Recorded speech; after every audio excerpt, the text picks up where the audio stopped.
എല്ലാവർക്കും നമസ്കാരം. എല്ലാ PSCയുടെ പ്രോജക്ട് 5 എല്ലാവർക്കും സ്വാഗതം.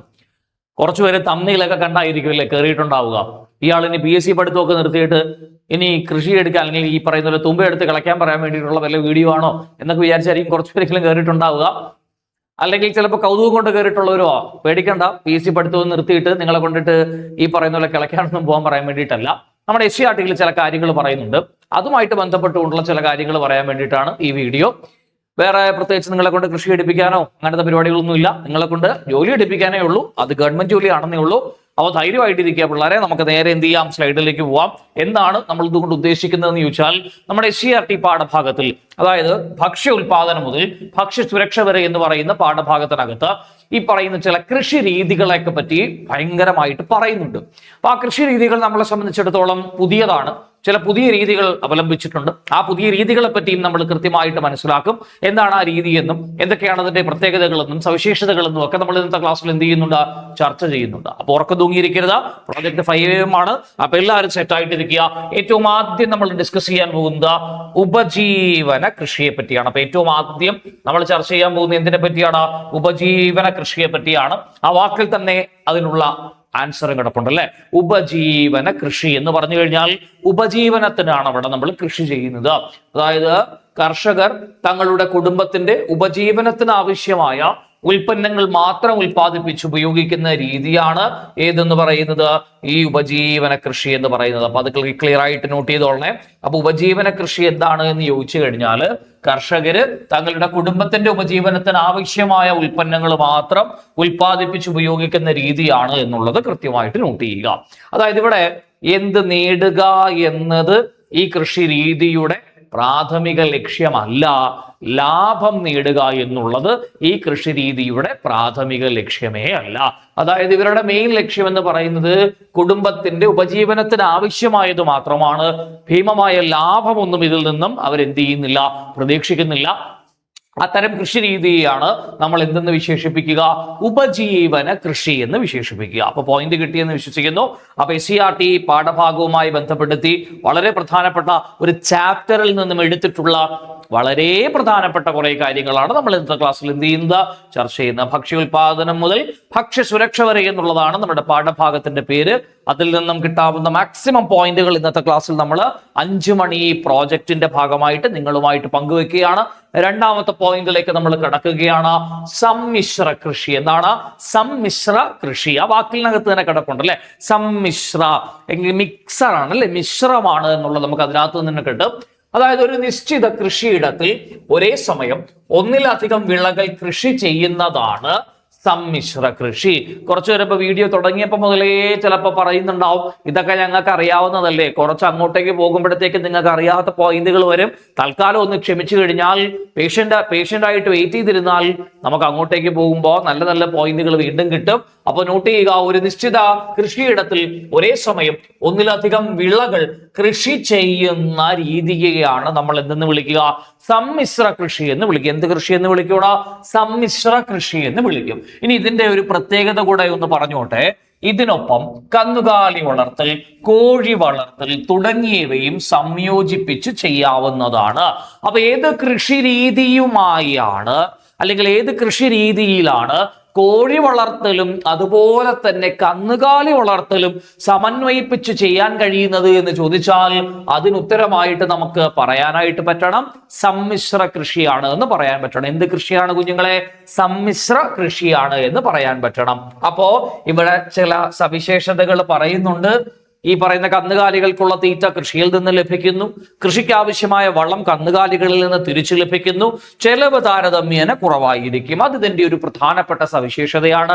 താഴെ നൽകിയിരിക്കുന്ന പ്രസ്താവനകളിൽ മിശ്ര കൃഷിയുമായി ബന്ധമുള്ള പ്രസ്താവനകൾ അല്ലെങ്കിൽ അതിന്റെ സവിശേഷതകളുമായി ബന്ധമുള്ള പ്രസ്താവനകൾ തിരഞ്ഞെടുക്കുക എന്ന രീതിയിൽ ഒരു ചോദ്യം വരികയാണെങ്കിൽ ഇവിടെ നിന്നൊക്കെ തന്നെ ആയിരിക്കും ആ ചോദ്യം എന്ത് ചെയ്തിട്ടുണ്ടാവുക, ഉരുത്തിരിഞ്ഞു വന്നിട്ടുണ്ടാവുക.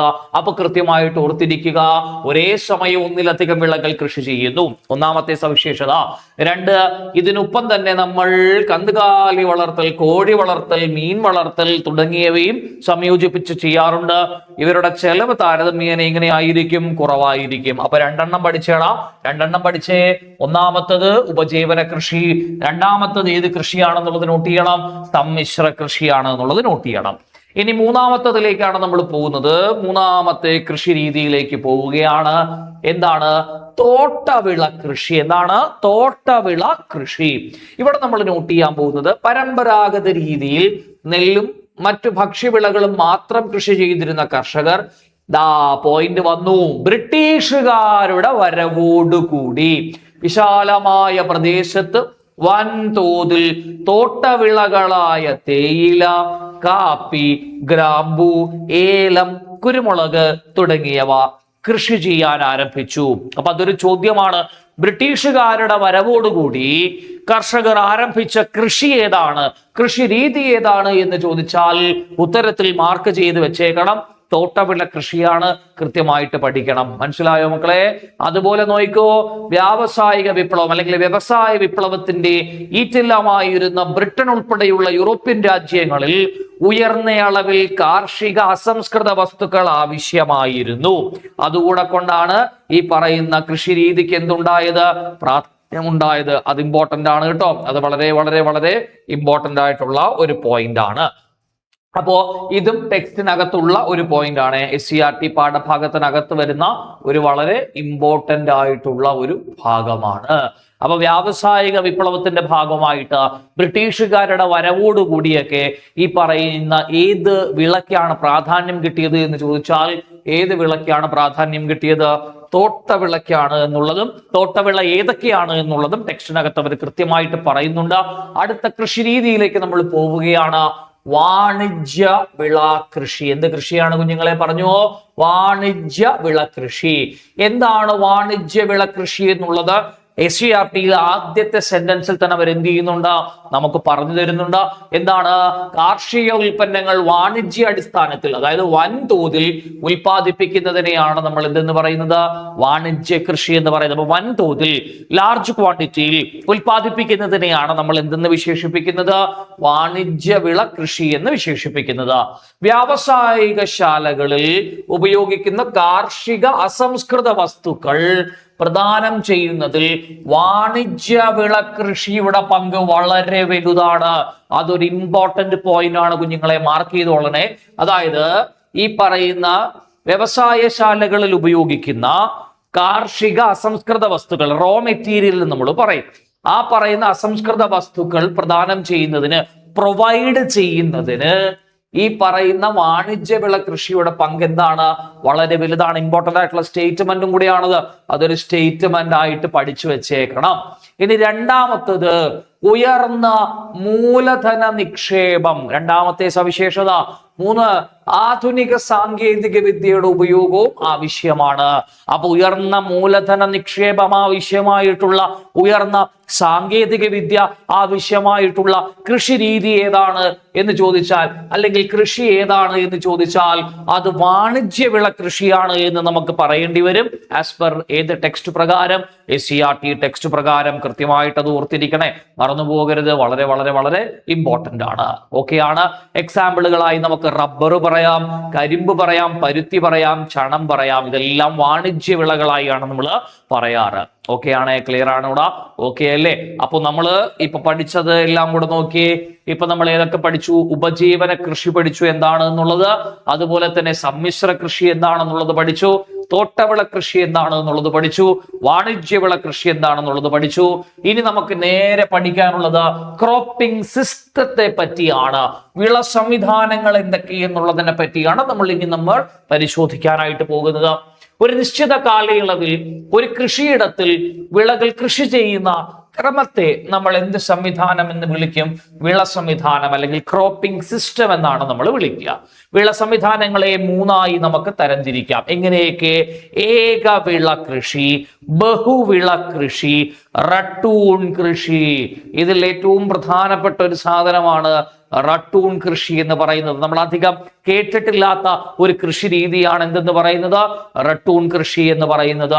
അപ്പോ ഏകവിള കൃഷി, ബഹുവിള കൃഷി, റട്ടൂൺ കൃഷി, ഇങ്ങനെ നമുക്ക് എന്തിനെ ഡിവൈഡ് ചെയ്യാം? ക്രോപ്പിംഗ് സിസ്റ്റങ്ങളെ ഡിവൈഡ് ചെയ്യാം, അഥവാ വിള സംവിധാനങ്ങളെ നമുക്ക് മൂന്നായി തരംതിരിക്കാം. അതിൽ ഏറ്റവും ആദ്യം ഏകവിള കൃഷി, മോണോക്രോപ്പിംഗ് എന്നാണ് നമ്മൾ അതിനെ വിളിക്കുക. എന്താണ് വിളിക്കുക? മോണോക്രോപ്പിംഗ് എന്നാണ് വിളിക്കുക. ഒരു കൃഷിയിടത്തിൽ ഒരു സമയത്ത് ഒരു വിള കൃഷി ചെയ്യുന്ന രീതിയാണ് ഏകവിള കൃഷി. അതായത് ഒരു വിള മാത്രമായിരിക്കും ഉണ്ടാവുക. പ്രധാനമായും കയറ്റുമതി ലക്ഷ്യമാക്കിയുള്ള വിള സംവിധാനമാണിത്.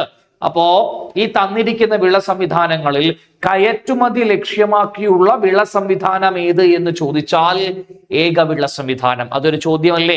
തന്നിരിക്കുന്ന വിള സംവിധാനങ്ങളിൽ കയറ്റുമതി ലക്ഷ്യമാക്കിയുള്ള വിള സംവിധാനം ഏത് എന്ന് ചോദിച്ചാൽ ഏക വിള ഈ പറയുന്ന പോലെ സംവിധാനമാണ് എന്നുള്ളത് കൃത്യമായിട്ട് ഓർത്തിരിക്കണം. ഇമ്പോർട്ടന്റ് ആണ്.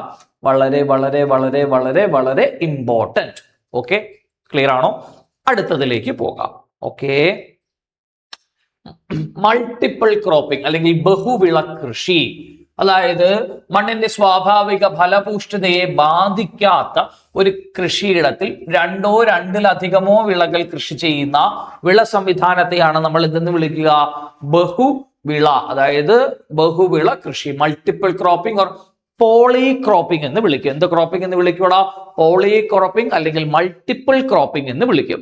ഇവിടെ ഈ മൾട്ടിപ്പിൾ ക്രോപ്പിംഗ്, പോളി ക്രോപ്പിംഗ് അല്ലെങ്കിൽ ബഹുനില കൃഷിയെ 1, 2, 3, 4, 5, 6 ഇങ്ങനെ 6ആയിട്ട് നമുക്ക് ഡിവൈഡ് ചെയ്യാം. ഒന്ന് വായിച്ചു നോക്കിയേ ഏതൊക്കെയാണ്? ബഹുനില കൃഷി, വിള പര്യായം, റിലേ ക്രോപ്പിംഗ്, തുടർച്ചാ കൃഷി, ഇടവിള കൃഷി, മിശ്ര വിള. ഇങ്ങനെ 6ആയിട്ട് നമുക്ക് എന്ത് ചെയ്യാം? ഡിവൈഡ് ചെയ്യാനായിട്ട് പറ്റും. ഇനി നമുക്ക് പരിശോധിക്കേണ്ടത് ഈ പറയുന്ന മിശ്രവിളയിൽ നിന്ന് നമുക്ക് തുടങ്ങാം, അല്ലെ? മിശ്രവിളയിൽ നിന്ന് നമുക്ക് തുടങ്ങാം. എന്താണ് മിശ്രവിള എന്ന് പറയുന്നത്?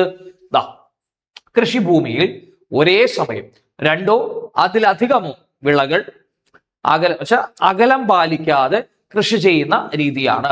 അതായത് അകലം ഒന്നും പാലിക്കാതെ അടുപ്പിച്ച് ഈ പറയുന്നത് പോലെ വിള അല്ലെങ്കിൽ വിളവ് എന്ത് ചെയ്യാം? നടുന്നതിനെയാണ് നമ്മൾ എന്തെന്ന് വിളിക്കുക? മിക്സഡ് ക്രോപ്പിംഗ് എന്ന് വിളിക്കുക. ഇത് വരണ്ട പ്രദേശങ്ങളിലാണ് ഈ കൃഷി കൂടുതലായിട്ട് നടത്തി വരിക. അപ്പൊ അതൊരു പോയിന്റ് അല്ലേ, ഇമ്പോർട്ടന്റ് അല്ലേ? വരണ്ട പ്രദേശങ്ങളിലാണ് നമ്മൾ എന്ത് തരം ക്രോപ്പിംഗ് കൂടുതലായിട്ട് ഉപയോഗിക്കുന്നത്? മിക്സഡ് ക്രോപ്പിംഗ് ടെക്സ്റ്റിൽ പറയുന്നുണ്ട്, അല്ലെ? കൂടുതലായി കണ്ടുവരുന്നത് പ്രതികൂല കാലാവസ്ഥ മൂലം ഒരു വിളയുടെ വിളവ് മോശമായാലും മറ്റു വിളവുകളിൽ നിന്ന് നമുക്ക് എന്ത് ലഭിക്കൂടാ? വിളവ് ലഭിക്കും എന്നുള്ളതാണ് അതിന്റെ ഒരു ലാഭമെന്ന് പറയുന്നത് അല്ലെങ്കിൽ നേട്ടം എന്ന് പറയുന്നത്. അപ്പൊ മിക്സഡ് ക്രോപ്പിംഗ് എന്ന് പറയുന്നത് 2-2-ലധികമോ ഒരുപാട് സ്പേസ് ഒന്നും ഇല്ലാതെ തന്നെ എന്താ പറയാ, വലിയ അകലമൊന്നും പാലിക്കാതെ തന്നെ കൃഷി ചെയ്യുന്ന ഒരു രീതിയാണ്. വരണ്ട പ്രദേശങ്ങളിലാണ് ഈ കൃഷി കൂടുതലായിട്ട് നമ്മൾ എന്ത് ചെയ്യുന്നത്? കണ്ടുവരുന്നത് എന്നുള്ളത് മാർക്ക് ചെയ്യാം. ഓക്കെ, ഇനി അടുത്തതാണ് ഇന്റർ ക്രോപ്പിംഗ്, ഇടവേള കൃഷി എന്നാണ് നമ്മൾ അതിനെ വിളിക്കുക. ഇടവേള കൃഷി വേറൊന്നുമില്ല, കൃത്യമായ വരികളിൽ നടുന്ന പ്രധാന വിളയുടെ 2 വരികൾക്കിടയിലുള്ള സ്ഥലത്ത് മറ്റൊരു വിള കൃഷി ചെയ്യുന്ന സംവിധാനമാണ് ഇടവിള കൃഷി. ഇത് നോക്കിയടാ, ഈ പറയുന്ന ഇടവിള കൃഷിക്ക് ഒരു എക്സാമ്പിൾ ആണ്. പടം നിങ്ങൾക്ക് കാണാൻ പറ്റുന്നുണ്ടോ എന്ന് എനിക്കറിയില്ല, പക്ഷേ ഉദാഹരണമായിട്ട് നമുക്കൊരു സാധനം ടെക്സ്റ്റ് തന്നെ പറയുന്നുണ്ട്. ആദ്യഘട്ടത്തിൽ സാവധാനം വളരുന്ന പരുത്തിയുടെ ഇടവിളകളിലായി നിലക്കടല കൃഷി ചെയ്യുന്നു, തെങ്ങിന് ഇടവിളകളിലായി വാഴ കൃഷി ചെയ്യുന്നു. ഇത് രണ്ടും എന്തിന് എക്സാമ്പിൾ ആണ്? ഈ പറയുന്ന ഇന്റർ ക്രോപ്പിംഗിന് എക്സാമ്പിൾ ആണ്. എന്തിന് എക്സാമ്പിൾ ആണ്? ഇന്റർ ക്രോപ്പിംഗിന് എക്സാമ്പിൾ ആണ്. അതായത് പ്രധാന വിളയുടെ 2 വരികളിലായിട്ട് നമ്മൾ മറ്റൊരു വിള കൃഷി ചെയ്യുന്ന സംവിധാനമാണ് ഇന്റർ ക്രോപ്പിംഗ് എന്ന് പറയുന്നത്. ഇനി സീക്വൻസ് ക്രോപ്പിംഗ്, ഇത് നിങ്ങൾ ഇതൊന്നും വായിക്കണ്ട, എന്ത് വായിച്ചാൽ മതി? ഈ പറയുന്ന ഉദാഹരണം വായിച്ചാൽ മതി കേട്ടോ. ഏത് വായിച്ചാൽ മതി? നിങ്ങൾ ഉദാഹരണം വായിച്ചാൽ മതി.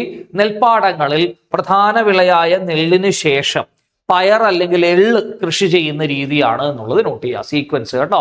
അതായത് നെൽപ്പാടങ്ങളിൽ പ്രധാന വിളയായ നെല്ലിന് ശേഷം ഒന്നുകിൽ എള്ളോ അല്ലെങ്കിൽ പയറോ കൃഷി ചെയ്യുന്ന രീതിയെ നമുക്ക് എന്തെന്ന് വിളിക്കാം?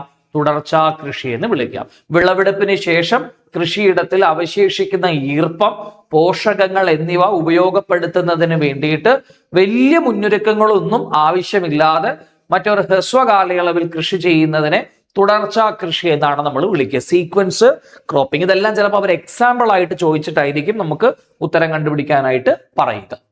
അടുത്തത് റിലേ ക്രോപ്പിംഗ്, ഏറ്റവും പ്രധാനപ്പെട്ട ഒരെണ്ണമാണ്. അതിൽ നമുക്ക് ആദ്യം എന്ത് ചെയ്യാം, എക്സാമ്പിൾ നോക്കാം. വാഴ വിളവെടുക്കുന്നതിന് മുമ്പായി പച്ചക്കറികൾ കൃഷി ചെയ്യുന്നു. നിങ്ങൾ റിലേ കണ്ടിട്ടില്ലേ, ബാറ്റൺ, അതായത് മറ്റവൻ ഫിനിഷ് ചെയ്യുന്നതിന് മുമ്പേ ഫ്രണ്ടിലുള്ളവൻ എന്ത് ചെയ്യും, ഓടിത്തുടങ്ങും അല്ലെ. ബാറ്റൺ അപ്പോഴായിരിക്കും അവന് കൊടുക്കുക, അപ്പൊ ഓടി പകുതി എത്തിയിട്ടായിരിക്കും മറ്റവൻ കുറച്ചുകൂടെ ഓടും അല്ലെ.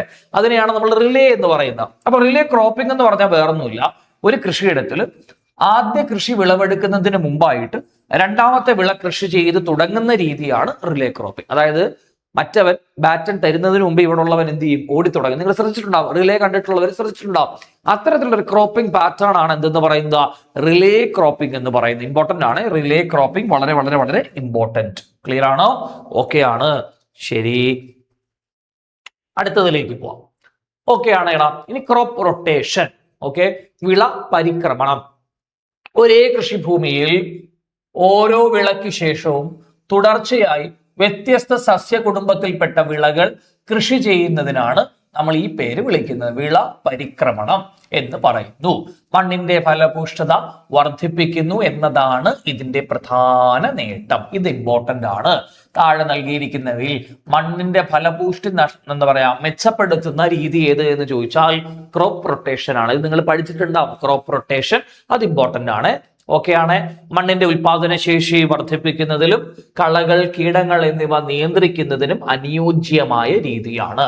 നെല്ലിന് ശേഷം പയറ് കൃഷി ചെയ്യുന്നു എന്നുള്ളത് എക്സാമ്പിൾ ആയിട്ട് പറയുന്നുണ്ട്. ഓക്കെ, അപ്പൊ രണ്ട് നോട്ട് ചെയ്യുക. ക്രോപ്പ് റൊട്ടേഷനിലും ഇത് പറഞ്ഞു, സീക്വൻസ് ക്രോപ്പിംഗിലും ഈ സെയിം എക്സാമ്പിൾ തന്നെയാണ് പറയുന്നത്. അപ്പൊ അത് രണ്ടും ഒന്ന് നോട്ട് ചെയ്ത് വെച്ചേക്കുക. ഇനി ബഹുനില കൃഷി എന്ന് പറയും, മൾട്ടി സ്റ്റോറേഡ് ക്രോപ്പിംഗ് അല്ലെങ്കിൽ മൾട്ടി ടയർ ക്രോപ്പിംഗ് എന്നൊക്കെയാണ് വിളിക്കുക.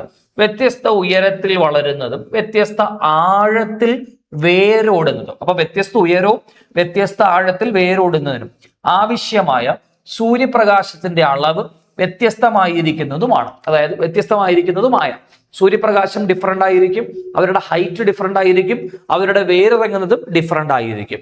അങ്ങനെയുള്ള വിളകൾ ഒരേ സമയം കൃഷി ചെയ്യുന്നതിനെയാണ് നമ്മൾ ബഹുനില കൃഷി എന്ന് പറയുന്നത്. ഇപ്പൊ നിങ്ങളൊരു വീട് ആലോചിക്കണം, 3 നിലയുള്ള വീടാണെന്ന് വിചാരിക്കുക. ആ 3 നിലയുള്ള വീടിൽ 3 ഫാമിലിയാണ്. ആ 3 ഫാമിലി 3 ടൈപ്പ് ആയിരിക്കത്തില്ലേ? അങ്ങനെ ആലോചിച്ചാൽ മതി, അത്രേ ഉള്ളൂ. ഒരു 3 ടൈപ്പ് വിളകൾ ഒരേ സമയം കൃഷി ചെയ്യുന്ന രീതിയെയാണ് നമ്മൾ ബഹുനില കൃഷി എന്ന് വിളിക്കുക. ഇപ്പം തെങ്ങ്, കുരുമുളക്, ഇഞ്ചി, മഞ്ഞൾ എന്നിവ ഒരേ സ്ഥലത്ത് കൃഷി ചെയ്യുന്നതിനെയാണ് നമ്മൾ എന്തെന്ന് വിളിക്കുക, ബഹുനില കൃഷി എന്ന് വിളിക്കുക. ഒരേ സമയം പല ആവശ്യങ്ങളുള്ള, അതായത് പല രീതിയിലുള്ള വിളകൾ ഒരേ സമയത്ത് കൃഷി ചെയ്യുന്നതാണ് ബഹുനില കൃഷി എന്ന് നമ്മൾ ഉദ്ദേശിക്കുന്നത്. അടുത്തത് റട്ടൂൺ കൃഷി. ഏതാണ് നമുക്ക് അടുത്ത പഠിക്കേണ്ടത്? റട്ടൂൺ കൃഷി. വിളവെടുപ്പ് സമയത്ത് വിളയുടെ വേരോ താഴത്തെ ഭാഗമോ മുറിക്കാതെ അവശേഷിപ്പിക്കുന്നു. വിളവെടുപ്പിന് ശേഷം അതായത് കൃഷി ചെയ്തിരുന്ന വിള വീണ്ടും വളർന്ന് വിളവ് തരുന്നു. ഒരു തവണ ചെയ്ത കൃഷിയിൽ നിന്നും വീണ്ടും വിളവ് ലഭിക്കുന്നു എന്നതാണ് ഇതിന്റെ നേട്ടം.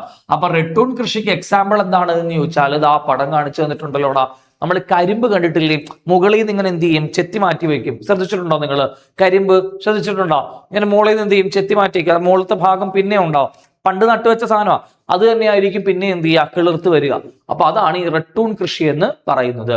മുകൾ ഭാഗം എന്ത് ചെയ്യില്ല, ഈ പറയുന്നത് പോലെ മുകൾ ഭാഗം മാത്രം വെട്ടും, താഴത്തെ ഭാഗം ഉണ്ടായിരിക്കും.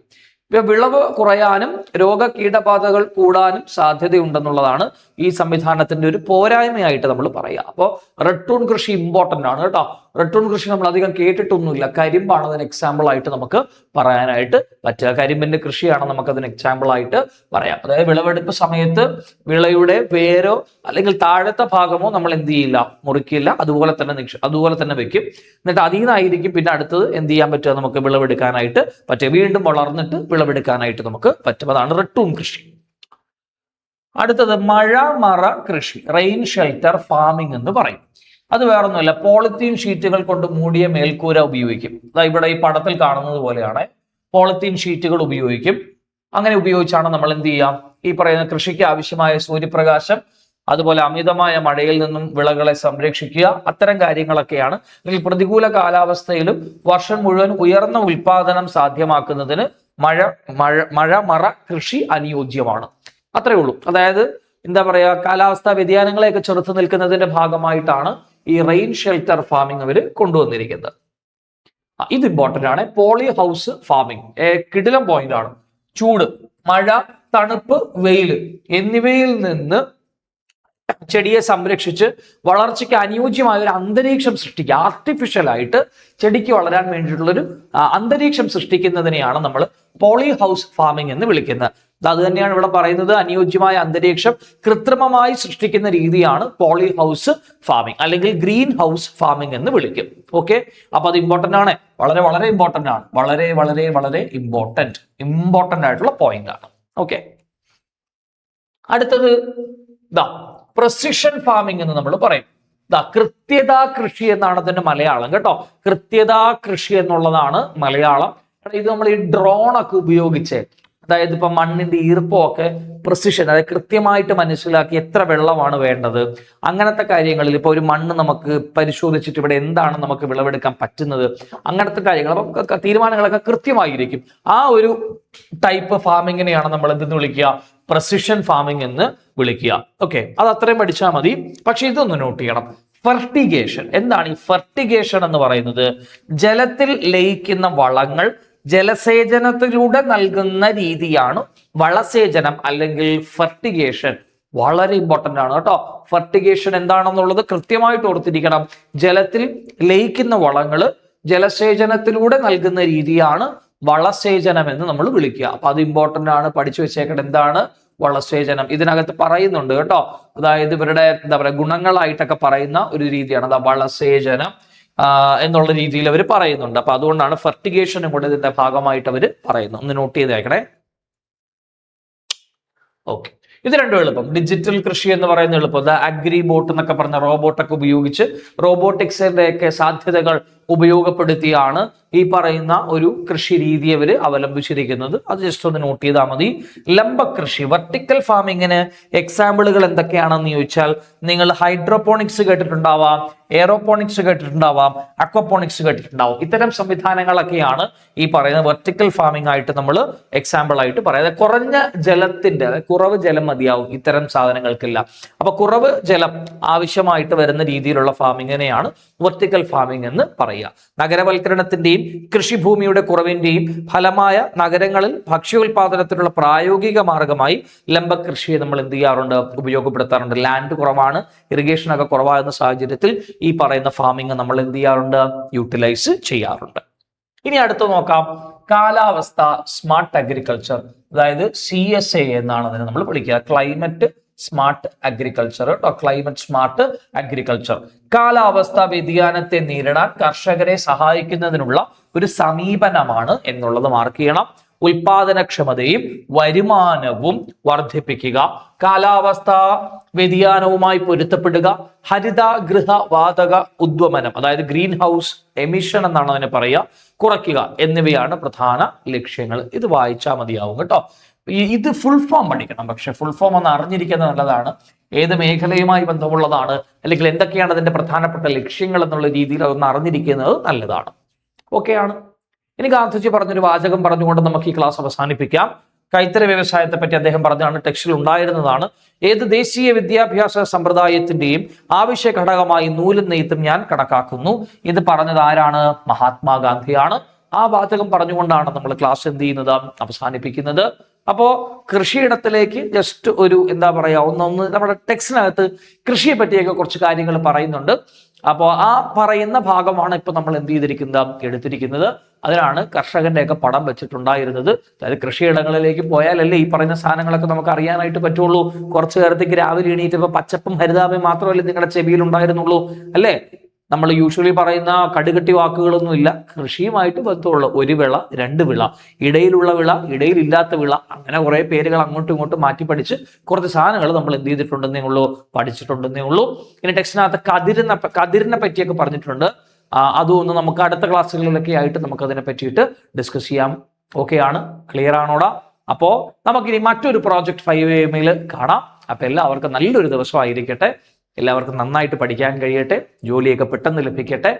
മെയ് 2-ാം തീയതി ഡിഗ്രി പ്രിലിംസ് പരീക്ഷയ്ക്കുള്ള തയ്യാറെടുപ്പൊക്കെ ആയിരിക്കും ഇപ്പോഴേ. എല്ലാവരുടെയും തയ്യാറെടുപ്പുകളൊക്കെ നന്നായിട്ട് പോട്ടെ.